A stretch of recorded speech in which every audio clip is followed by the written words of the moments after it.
This is the Detroit Sports Podcast Network. Hey, this is Brian Peña. I always join the Vito podcast, the best podcast in the United States. This week's Two Bad Hombres podcast is brought to you by The Athletic. Premium coverage for passionate Detroit sports fans. Two Bad Hombres listeners can get 20% off the first year of an annual subscription by visiting theathletic.com/DSP. I was trying to get it how I live. I want them dead presidents. I want to pull up, head spin, get fly. I got 6 jobs. I don't get it. I don't get it. I don't get time. I don't get it. I don't get time. I don't get time. Get fly. I got 6 jobs. And we are still not tired on Two Bad Hombres. I am your host, Vito Jerome Churko, alongside the Doc from Doc and Jock, John Charles Macaroon. John, how are you doing? Vito, welcome to the weekend. Always enjoy our conversations. The best part about having you part of this network is every time you shoot me a message, it's always something interesting. And today we have an in-studio guest. I'm greatly looking forward to the conversation. Look, as you all know, if you just look over my shoulder, I'm a Michigan State supporter, but all love here at the Detroit Sports Podcast Network. If you got talent, if you're somebody that's interesting, we'll welcome you here. So everyone that's a Michigan supporter is welcome here. We'll just talk trash behind his back when he leaves. And we have a very interesting dude here. And Detroit East English senior point guard, a Michigan signee, and David DeJulius. David, thanks for joining us. Oh, it's a pleasure for me to be here. How are you doing? I'm doing good. Good. How about this weather? How have you been in terms of trying to stay warm? Just kind of trying to stay bundled up. Well, I'll be in the gym a lot, so it's be pretty warm there. Always in the gym, working at your craft, and I give you credit for that, and that's why your game has taken the next step. Right. I would say it has this season, in your senior season, once again, at Detroit East English. And I wanted to ask you to start off here. When did you actually start playing basketball? Well, I started at the age of 4, but as far as official basketball team, I started at Lipke Recreational Center when I was 7 years old, played for the Tigers. Okay. And when did you first know that you could be exceptional at basketball too? Well, I first started knowing probably, I would say middle school. That was about the time I turned the corner. I started getting better. Started seeing my game kind of surpass some people that was better than I was. Any other sports growing up too? No, not at all. I never played any other sports. It's always focused on basketball. Yes, I ran mandatory cross country. Okay. Do that, so. Just to get in shape and to stay in shape all year long too? Mental endurance. And I think I read that you had wanted to become a Michigan Wolverine for a long, long time. Yeah. So I was going to ask you, when did you first realize, really, that you wanted to be a Michigan Wolverine? But it was way back in the day for you then? Yeah, it was way back. When I first started, got to going about knowing what college basketball was. Michigan was always the front runner. Did John Beilein even have to make a sales pitch to you then, really? Or you already knew when he met with you that you wanted to go to Michigan? Well, I knew that, I wanted to go to Michigan. He had to a little bit just to sell me on how things was going, but once he got to talking, it wasn't really much more to say. I was ready to jump on board. So what did he say in the sales pitch that you can reveal to us right now? Well, first and foremost, it wasn't even about basketball. It was just about I could see myself going to Michigan, even if I wasn't a basketball player. Just the education, the atmosphere, the people I'm going to meet. And then as far as basketball part, just the players I'm going to be around, players that's like myself. I was just ready to make the move. Now, growing up, were there family members that were tough on you? Set the scene for us a little bit. How did you kind of evolve as a basketball player from your youth to now a young adolescent? Oh, yes. My dad was pretty tough on me, just about work ethic, my diet. I remember I got in trouble in school when I was in middle school for eating a little packet Kool-Aid in my hands. And I didn't really understand at the time. He was like, you can't be putting them type of things in your body. You got to take care of your body in all aspects. So, now, did you guys play a lot of one-on-one? And my dad, not really. We did a lot of free throw shooting contests. Mm-hmm. I actually haven't played since I got better, and I can beat him now, and he know that. So I think one time we were shooting free throws, he probably made like 98 out of 100 or something. Oh, my God. Yeah. He's got some game then as well. Oh, yes, he does. And now I wanted to talk about a recent performance of yours against Clarkston, the reigning Class A state champs. Right. You have 42 points.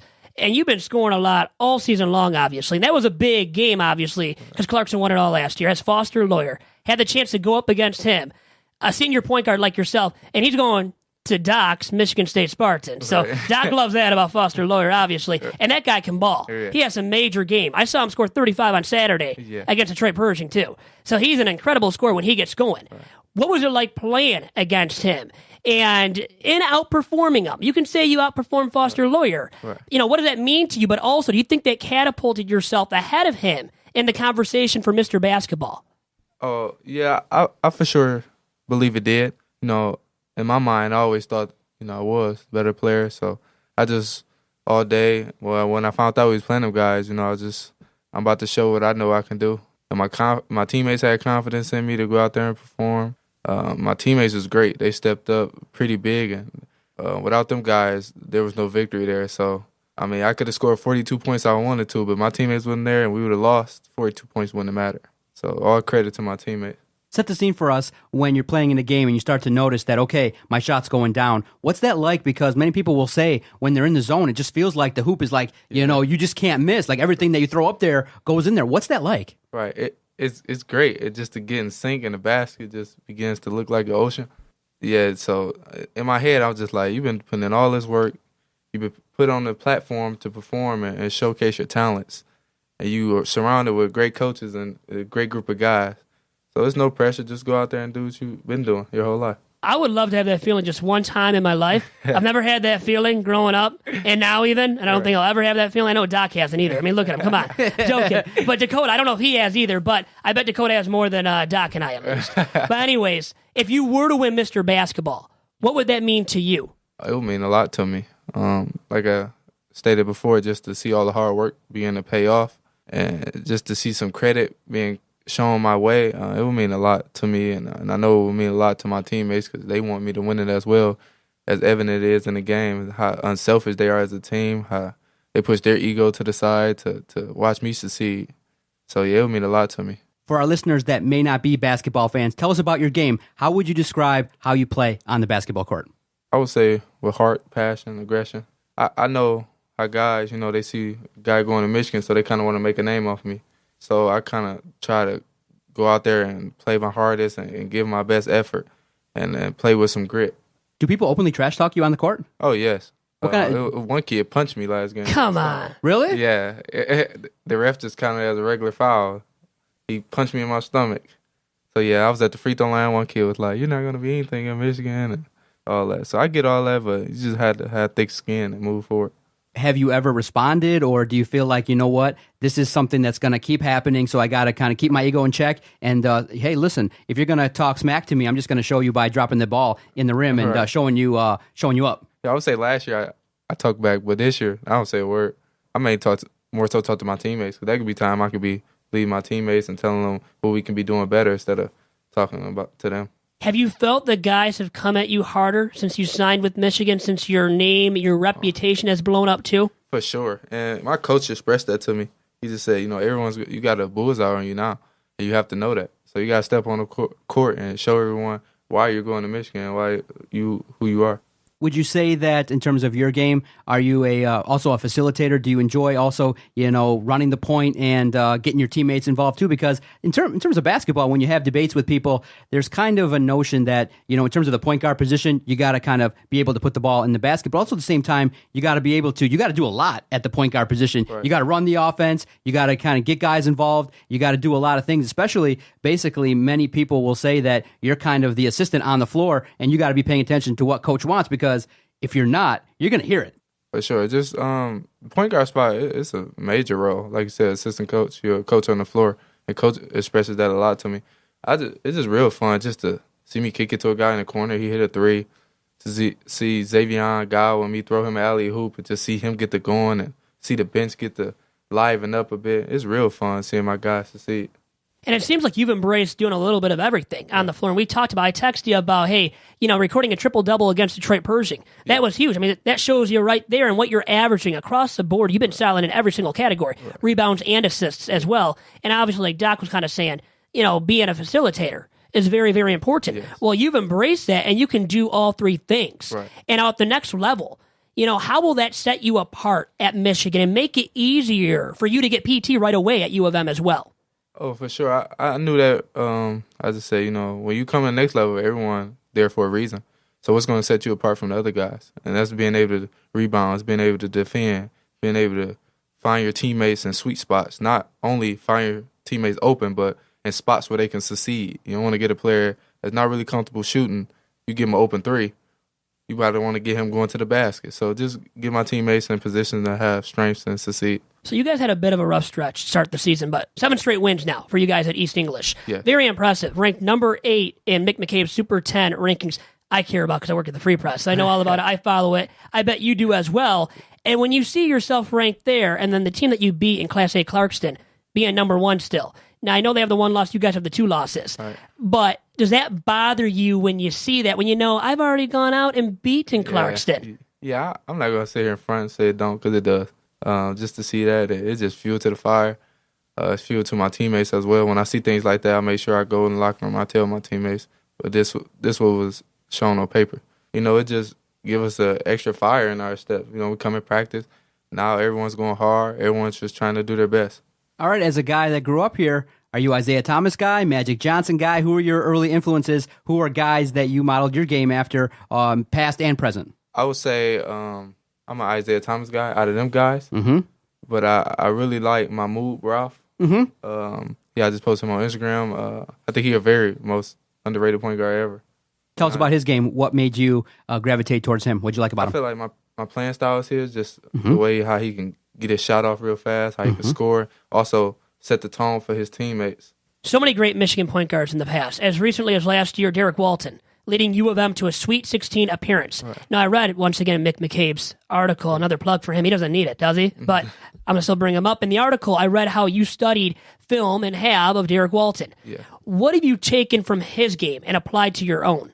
Really just how he come off pick and rolls, how he's a leader, how he gets his teammates involved, especially the second half of his senior year, how he was aggressive and creating his own shot, but also getting his teammates involved.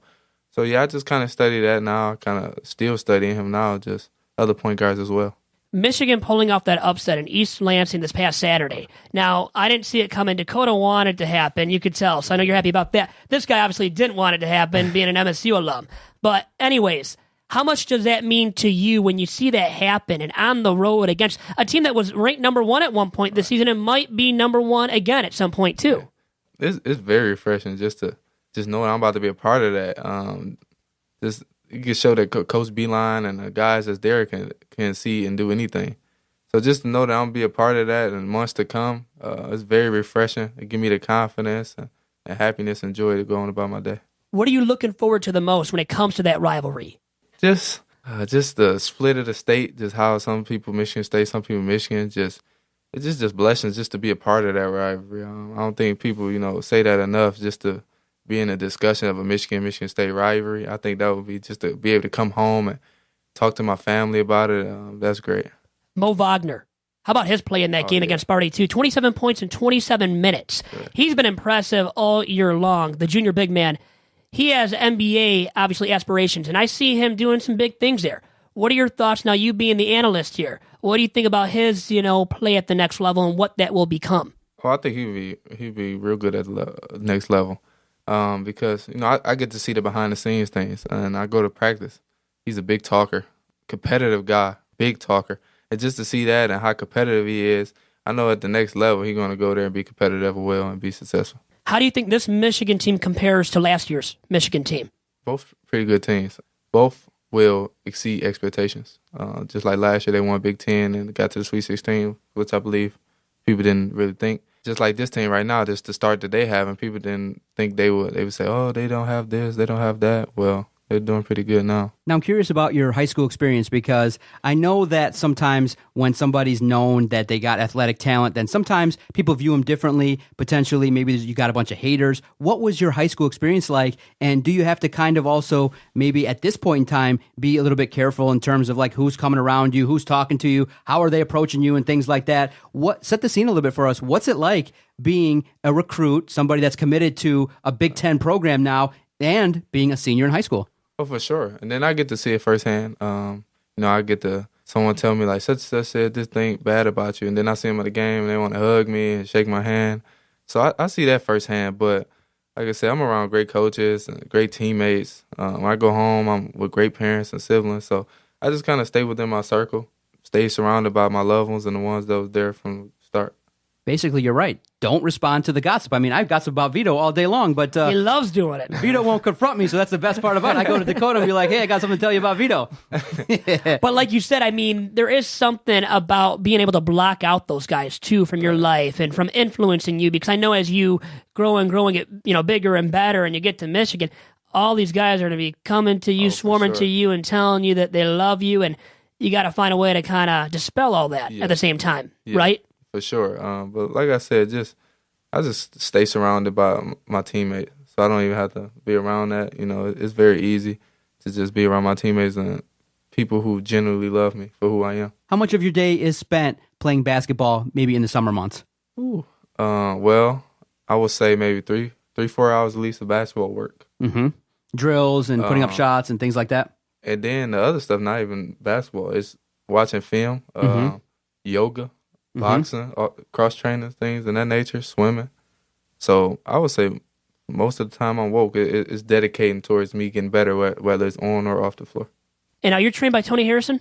Yes. The boxer. That's right, yes. He was on this podcast network for an interview as well, so we know Tony, and there's a nice connection right there. He's a good guy. So yes, he is. I know he works hard, huh? Yes, he does. And what would you tell now a young guy growing up that wants to become what you have become and wants to become this guy that can play at Michigan or a Big Ten school? What would you tell that young kid? I would say it's not how you start, it's how you finish. Because to be honest, I was a little chubby kid in 5th, 6th grade, and I wasn't getting the recognition that I do now. And, people care about rankings, so caught up into rankings now. It's not about that. It's about going to school for free, seeing weight lifted off your parents. They don't have to worry about that. And ultimately being successful in life going forward. I was going to ask you, too. You're a 3-star based on 24/7 Sports' composite ranking. Right. So it doesn't really matter to you? Because I was going to ask you, does it really matter to you, honestly, when you see that? I don't think when I come in, my first Michigan practice coach is going to say, I'm going to play you because you're a 5-star. Or I'm not going to play you because you're a 3-star. So, I don't really pay attention to it. I just keep getting better and listen to my coaches and family. And it's about what you do. Right. Basically, you got to prove yourself. Sure. When you get to practice at Michigan, the first practice, you got to start proving yourself right then and there. Right then and there. Stars go out the window. What do you think, if you were to look at your scouting report, what do you think it says on it? As far as me and my game in your game, yep. Oh, I would just say, like I said, aggressive, persistent, just stand, keeping it, shoving it down your throat day in and day out, pushing the ball, defending, talking to my teammates.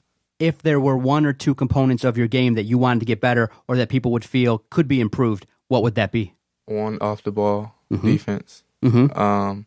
And second, get better at my decision-making. Because at the next level, things got to get quicker. Got to get a lot quicker. My decision-making I make now has to be a step faster. So it'll be my decision-making. Is it really true what people say that defense is really all about effort? I mean, many coaches are going to come to the table with different philosophies, but you really see that, the game of basketball as it's evolved at the college level and at the pro level, it's really about the offense, and sometimes defense takes a step back, but you can make a name for yourself if you play defense. Right.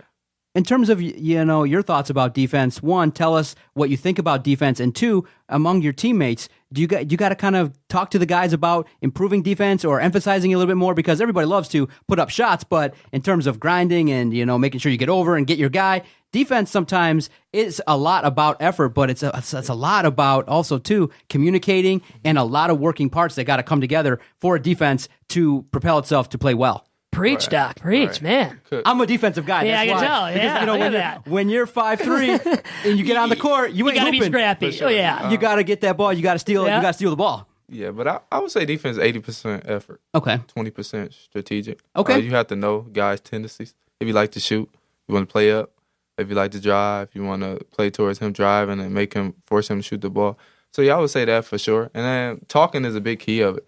I heard one thing. It said if you're not talking, then you're thinking of yourself. And that's a major key that I think if I'm not talking right now, I'm thinking to myself and I'm being selfish, and my teammates do not deserve that.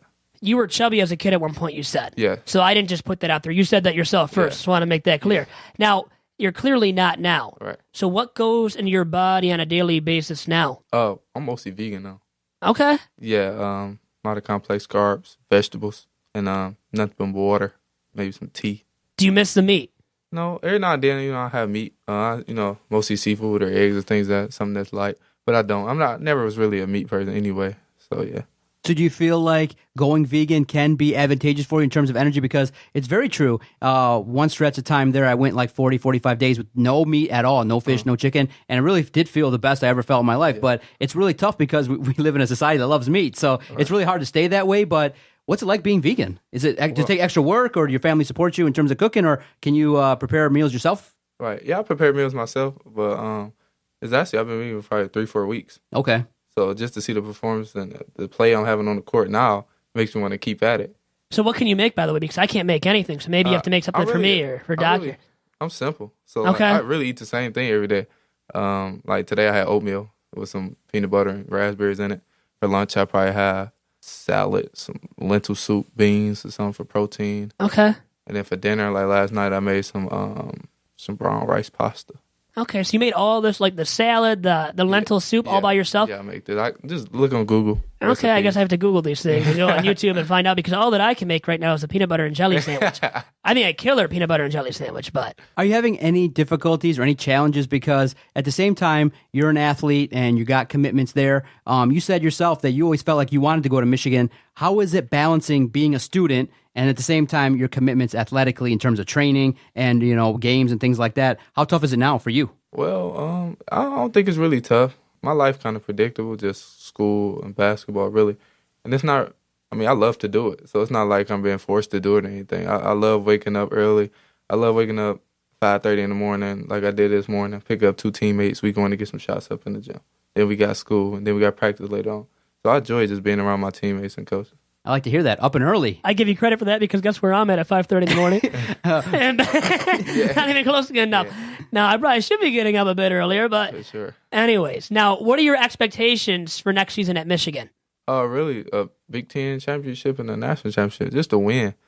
I think earlier in my life, stats were kind of a priority, but not anymore. I just do whatever it takes to win, whether that's to score, to facilitate, or rebound. I think ultimately when you win, everyone gets taken care of. Do you know what you're going to major in yet? Right now I'm thinking business and finance, and maybe minor in kinesiology. That may change, but as of right now, that's what I'm going towards. So maybe he could teach me how to cook, Doc, but also about business. Because I could use that help, right, as well. I think you've noticed that in the past. Now, John Beilein, what are you looking forward to the most when it comes to playing for him? Just all the things I can learn from him on and off the floor. Like I said before, I was actually in film with them the day before they played Michigan versus Illinois. So just to see how much better he made guys, like what reads you're supposed to be making, what hand you're supposed to be dribbling with, when you're supposed to make this pass, when you're supposed to make that pass. So just really just waiting for him to just teach me all that he can and just taking my game to the next level. So I can tell you know your Michigan history, too. Yeah. Now, who do you think has been the best player that's worn the Michigan gear at one point or another, in your lifetime at least, that you've been able to watch? Trey Burke. Okay. For sure. Trey Burke. Yeah, I got to go with him all day long. And now, growing up, who was that one NBA player that you truly idolized? First, it was Chauncey Billups, to be honest. Mm-hmm. I think most of my, being a little kid, it was Chauncey Billups for sure. But right now, it would be like guys like Russell Westbrook, Kyrie Irving, guys that just play with that aggressiveness and passion. Can Kyrie win without LeBron? That's a big thing now for him, right? That's why he wanted to get moved from Cleveland. Do you think it will happen? Not if it could. Do you think it will happen at some point? Yeah, for sure. It's evident right now just the type of season that they're having and he's having as an individual. Yeah, he for sure can win without LeBron. Okay, everyone asks, everyone debates it. We saw it last year in the NBA Finals. Is it LeBron or is it Kevin Durant? Who's the number one guy right now in the NBA? Who is it? LeBron, for sure. Okay, why you say that? Because he's been to the finals, is it 7 straight years or something? Mm-hmm. Just, the guy's unbelievable. Then for him to be at 35, 36 years old and for his body to be that strong and for him to still be having the season that he's having, I think it's kind of a no-brainer. Will the Cavs win with LeBron again? Do you think that'll happen? Oh, yes, I believe so. I for sure believe they have a strong shot this year. Maybe if he stay again, LeBron never settles. So if they lose this year, he's gonna get something else to compete next year. Well, the big question is, does he stay? Do you think he will pass this season? I think he's leaving. If you want to debate a little bit, if you just look at last year's finals, didn't you see that Kevin Durant kind of carried a little bit the Golden State Warriors in that series. You saw them head to head, and you seen them what they would do late in the games in the fourth quarter. Now you have to respect LeBron. Everybody does, but when you say who's the best right now, I would say it's Kevin Durant 1 and LeBron 2, just because Kevin Durant right now is in his prime, and LeBron being, like you said, in his mid-30s, he's going to need a little bit of help if he's going to facilitate on the court. Right, I think it's easy to be doing very well on the side of Steph Curry and Klay Thompson, Draymond Green, joining a 72-9 team. I think it's very well to succeed. So, I mean, that's why I think LeBron ultimately is the best player in the world, because you take Kevin Durant off that team and put him on Cleveland, and you put LeBron on Golden State. I don't think Kevin Durant can really carry Cleveland Cavaliers like how LeBron can. And I agree with you. So I even like you more now, David, because you know what? I looked at last season what Durant did. Well, he had Steph Curry, Draymond Green, Klay Thompson. He was getting off shots, wide open looks where he wanted on the floor. Well, why was that the case? The star talent, so the supporting cast that he has, which is better than the Cavaliers. Nobody can contend with the Warriors, truly. I don't care how good LeBron is. And that's why I think LeBron is the best player, because he can do so much as well. You know, he can pass. Is he the best passer in the league? He's the best point forward. I mean, he's like the point guard on the team. For sure. Yeah, he can pass very well. He arguably the best passer in the world. I mean, you could very well argue that. And I think Ray John Rondo. Yeah, and I think he can, you know what? I think he can do more than what Michael Jordan could ever do. And that's why I would pick LeBron over MJ. I don't know about you. What do you think regarding that debate? Well, I got MJ first, Kobe second, and LeBron third. So Kobe actually you like more than LeBron. Yeah, I like Kobe. Kobe probably my favorite player. Okay, and why is that, by the way? Oh, well, why him over LeBron He's too? Just the aggression. He pure heart and competitiveness. I like guys like that just like to get after it, stick their nose, and not afraid to do the dirty work. And now he has 2 numbers retired. I mean, think about that. He was that good, right? In his NBA career to have 2 numbers retired. Did you like that? Oh, yes, I did. I bet you did. You like Kobe, too. Because if you split his career into 2 different, number 8 and number 24, he had Hall of Fame careers in both numbers. So, yeah, I think he deserved it. When you look at basketball, we got to talk about the Detroit Pistons, the hometown team. What do you make of them? Because when we talk Pistons, it's really the hardcore fans that want to talk about it right now, because the team is not on the trajectory of winning a title. A lot of fans kind of are off the bandwagon or not paying attention as closely. So people are debating, should the Pistons just tank and draft, in the top 5 and get that superstar? But when you watch the Pistons, it's interesting because on nights where they're on and they can shoot, you got Tobias Harris, you got guys that can put the ball in the basket, Avery Bradley, bringing defensive swagger to the team. But there are nights when they play the Bulls and Charlotte and they get outworked and they give up a bunch of points. So it makes it hard because they're around a 500 team. What do you make of the 2017-2018 Pistons? Yeah, I for sure think they need that superstar. Stud. That's right. So you're not classifying maybe Andre as that superstar just yet? No. And not when you get outworked by Dwight Howard in the Charlotte Hornets. I mean, that's not a good look either for Andre Drummond. When Drummond's in his prime, Dwight Howard supposedly is not in his prime, right? Right. Not a good look for Andre Drummond at all. Not at all. So safe to say you're on Team Tank, man. Just go with it and lose a bunch of games similar to the Sixers? No, I not on Team Tank? I can't tank. No? I'm sorry. I just can't tank. So how do we get that superstar? Yeah. Please tell us, because I think we're trying to figure it out, and we're saying, well, if you tank, you might be more easily able to get that superstar. So what do you think it would take for the Pistons without tanking to get that superstar? It might have to be something that's not related to basketball, which is really going on now, which is Dan Gilbert building downtown up the way he is, and just it being more of an attraction. Like people want to play for the Lakers because it's L.A., and people want to play for Golden State because it's in California, great weather, great place. So I think it will take things other than basketball to attract more superstars to the city. So Golden State. Do you think Golden State is untouchable? Or is there anybody that can truly beat Golden State, whether it be the Rockets, the Cavaliers in the Eastern Conference, or somebody else? Yeah, I think they got to stack up a little more to do that. And I've been hearing rumors that the Cavs going to make a major move. So I've heard that too now for DeAndre Jordan or Paul George. Now, I heard Jason Whitlock earlier on Colin Cowherd's show say they got to go and get Paul George to be able to compete. Now, do you think George is a bigger move for the Cavs to get them over the top, or would it be DeAndre Jordan? I'm going to go with Paul George, just because Golden State more of a small ball type of team, and they need somebody that can defend the way that Paul George can on the perimeter, and also another scoring threat from the perimeter. And then D-Wade, I mean, what is D-Wade at this point? Now, he looked good in stretches against Golden State on Monday night. He did, actually, and playing good defense. He can give a burst of energy and score a little bit, but he's not the same, obviously. Oh, no. Yeah, he's good off the bench, so I think he can lead the second unit. But Paul George, man, I mean, he can score and score better than LeBron, really. For sure. I think the NBA is more of a prime person's game for people that's in their prime. But Dwayne Wade, I think what he brings to the team, it's not even physical. It's just his veteranism and just the things he can teach the other guys to getting better. His smarts, right? Yeah. And you got him who's smart, has won before. You've got LeBron who's truly intelligent. I mean, I think his basketball IQ is off the charts. It's uncanny. I mean, Magic Johnson, guys like that, but LeBron and him, and I think, you know what, by the way, that they're very comparable guys. I think LeBron almost is more comparable to Magic Johnson than to Michael Jordan. I agree with that. Because of how gifted of passers, right? Yeah, I agree with that they are. Having the all-around game that he has. Yeah. Now, have you had an opportunity to meet any current NBA players or past NBA players that the experience stuck with you? Yes. While I was in California for AAU trip, I met Russell Westbrook, Chris Paul, Derek Fisher. What was that like? It was great. Derek Fisher and Russell Westbrook was just like regular people, regular guys. Mm-hmm. It was smile for the picture. Mm-hmm. So yeah, it was great just to see them guys, just to see how tall they were and things of that nature. Did you get a chance to pick their brain, anything like that, or were they kind of giving their talks and then keeping it moving? Basically, I really talked to Derek Fisher a little second, asked him a few questions, whatever. But yeah, just to be around them guys and just to pick their brain is very helpful.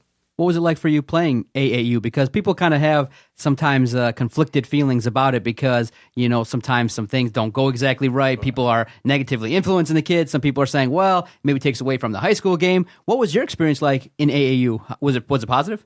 Yes. I played with the family most of all my AAU season. And I actually opted out of the summer basketball. I stopped. My last tournament was in May, and I didn't finish out in July. But yeah, it was fun for sure just to meet new people from different high schools and just to experience the country. So yeah, it was a great experience.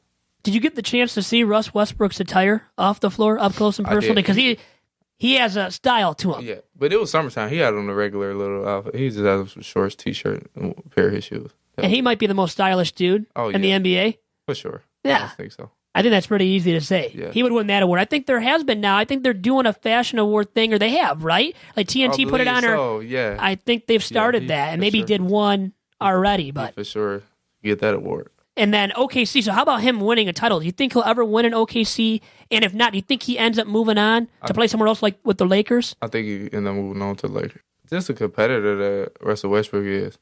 I mean, I know just to see how he is. I know he want to win bad. And I know he'll find a way to win, and whether it's that staying there and recruiting more guys or moving forward. And now Magic Johnson, what is he going to do, right? He has so many options, it seems like. And because it's the Lakers, he's leading the team as a team president now. Can he attract LeBron? Can he attract Paul George? Can he attract Russ Westbrook, who went to UCLA? People have said that for many years now, that Russ will go there. Paul George, maybe Russ will get Paul George to go with them. What do you think about the Lakers' future and who they will end up attracting? Oh, yeah. Like I said before, it was L.A., so it's easy attraction as far as the scenery and place-wise. And just Magic Johnson played basketball, so, him and just being able to talk to the guys about basketball, and I know they respect him at a high level. So just to have that respect factor and it being in L.A. with the rich tradition of L.A. Lakers and the potential, the young guys they have.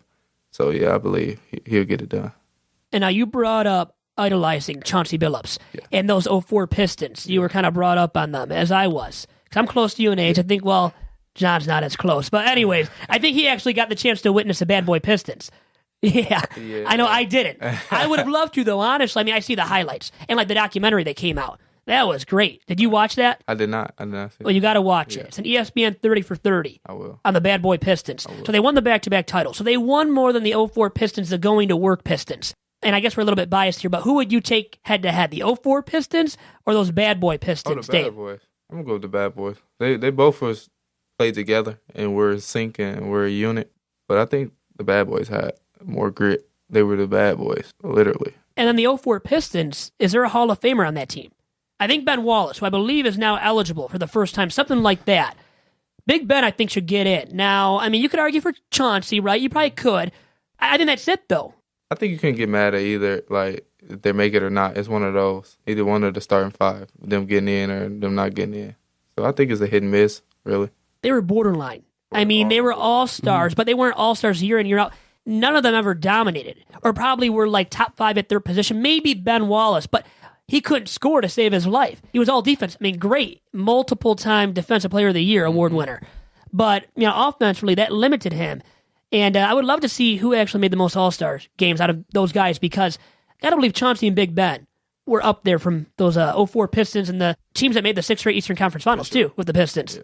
John? No doubt about it. I mean, when you look at the history of basketball, the thing that I always say is that the Pistons were just so underrated. I feel like they deserve more respect. I mean, at the time, there weren't that many teams that were winning back-to-back titles. And you look at the Pistons and you just feel like they get overshadowed a little bit by the Bulls. They get overshadowed a little bit by other teams because, of the stuff going on with Isaiah Thomas. And I just wish the Pistons would get actually more credit. And, hopefully with the makeup of the current team that they can get back to it because the Pistons are a storied franchise. And you got to have a solid team in Detroit in this city because I think David will agree. It's a great basketball town. You get a sense that this city, this vibe around town, they like basketball, but they like winning basketball. Yes, for sure. Exactly, right? And NBA TV did that players-only monthly special with Magic Johnson and Isaiah. Did you watch that? I saw that. That was good. I saw that. They ended up crying. Yeah. That's really, this really happening? Mm-hmm. It was crazy to get that, recorded like that for the show. That was cool to see. And they were, friends back in the day. Then they had the discrepancy. They weren't as tight. Well, Isaiah being left off of the Dream Team. I know that was huge and a reason why they weren't as close then for a while. So I guess it's good to see that they've rejoined forces and they're buds again. And they have so many memories. For sure. It just shows you what basketball does. Mm-hmm. I mean, people see, a basketball player putting it in the hoop, him scoring some odd points, but it just does so much for you in life, just the relationships that you create and just the bonds and people that you meet. It's far more than basketball. The current Pistons, really quick, I wanted to say, Reggie Jackson, do you think he has a long-term future in Motown? I don't think so. I don't think anyone's really safe on that team for having a long-term future with the Pistons. Cool to see Kay Felder now. Has a 2-way contract just nabbed by the Pistons, and maybe he's the guy that replaces Reggie or just get some more PT here because of Reggie being out for the time being. Doc? Yeah, let's get to know David a little bit better. What's in your MP3 player? What do you come out to? What do you like to listen to prior to a game? What are you listening to? I have a versatile type of, so you might get a little Drake. Okay.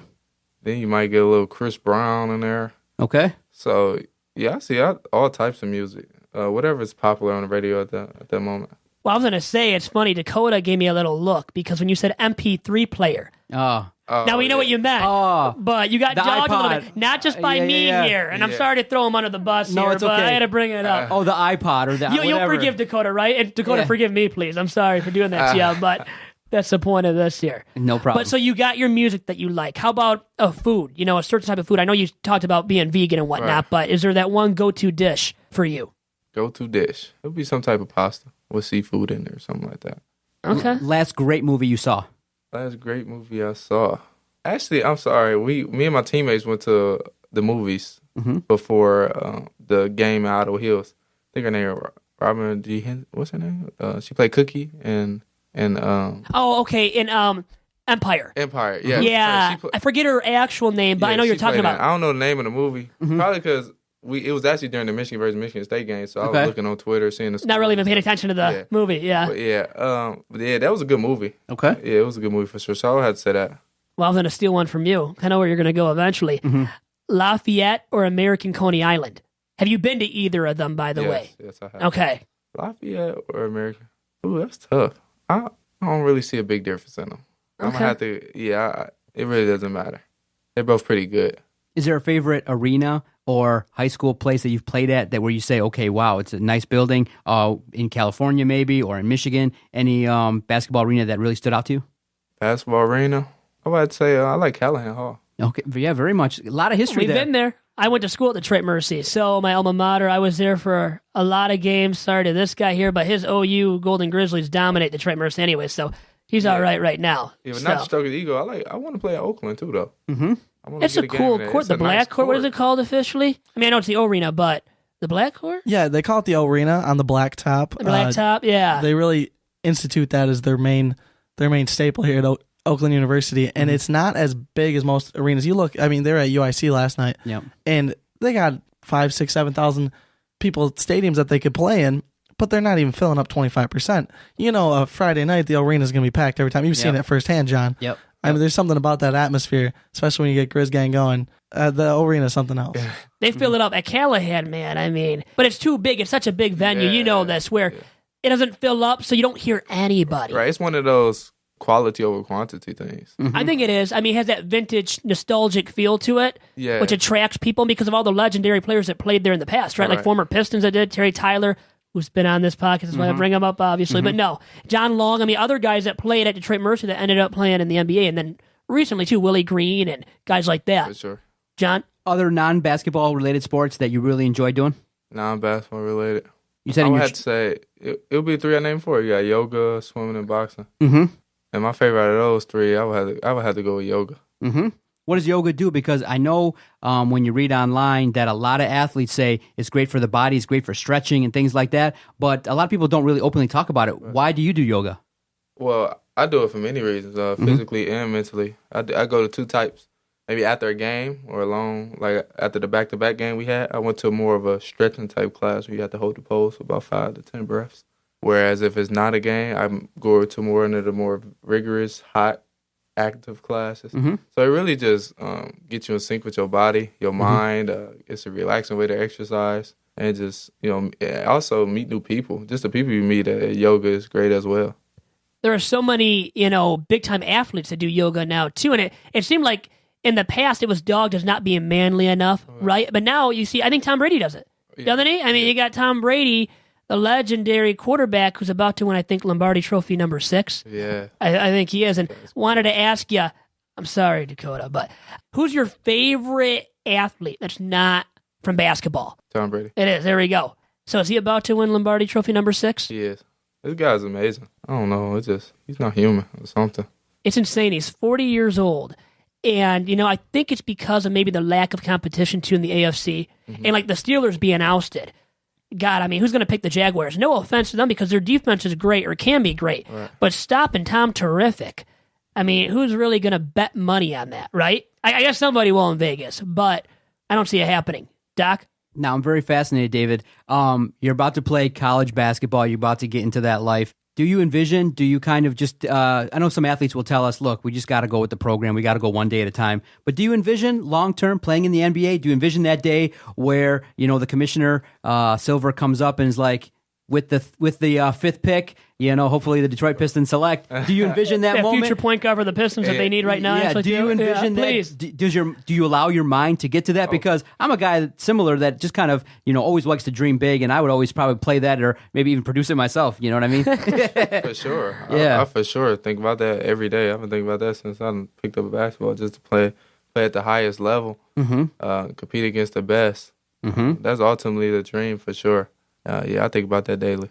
And you've got to have the big goals, right? Aspire to be something big. If you don't, I think you got an issue almost. I mean, you should be thinking big. Right. And Doc, I know you have for a while about doing this. Yeah. And we're somewhere now.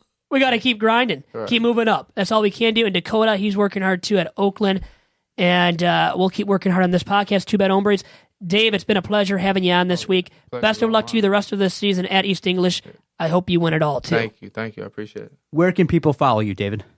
David DeJulius. My last name, for people who don't know, is spelled DeJulius. David DeJulius on Snapchat, Instagram, and Twitter. Have you seen your following go up recently, too? I have. Yeah, it seems like, man, you're growing the followership there, huh? I have. I just thought about that today. I said, wow. That's awesome. That's big. And do you honestly care about that? When you see the numbers, ticking upward? Yeah, to some extent. Yeah? I would be lying if I said I didn't. Yeah. Just to see the recognition, because it's good recognition. Uh-huh. Like, you know what I'm saying? Just to see people see, oh, he's doing this, they're winning, and just make my mom proud. That's really the main thing. Just to see her look in the newspaper and see me in there, and she all smiling, almost in tears. That's great. how about you give me like 1,000 of your followers? Can we make that happen? Maybe I'm at like 900 something. Trust me, I care about that too, and I think we all care about that to a certain extent, right? We all do, but we all do. At the same time, like I said, a lot of people do talk about the bad things of social media, but there's fun too. Yeah. People show you love right away. You have a great game like David did. People are going to tell you, look, man, that's good stuff. You got Vito going out there interviewing you, things like that. Yeah, I don't mean to brag or anything, but I gained 15 followers in a day the other day. And that's huge, pretty, man. I'll take that. Nothing wrong with that. Charge on my podcast, they were going up. That's right. I love it. I love it. That's good stuff. And I loved this podcast and having you on, Dave. Once again, best of luck to you, and we'll have you on again, maybe when you're at U of M. For all sure. right? Yeah. Thank you, guys. Thank you. If you've enjoyed what you listen to, definitely check out all the remaining podcasts each and every day on the Detroit Sports Podcast Network. Check us out, DetroitSportsPodcast.com. Head spin, hit, fly. I got 6 jobs.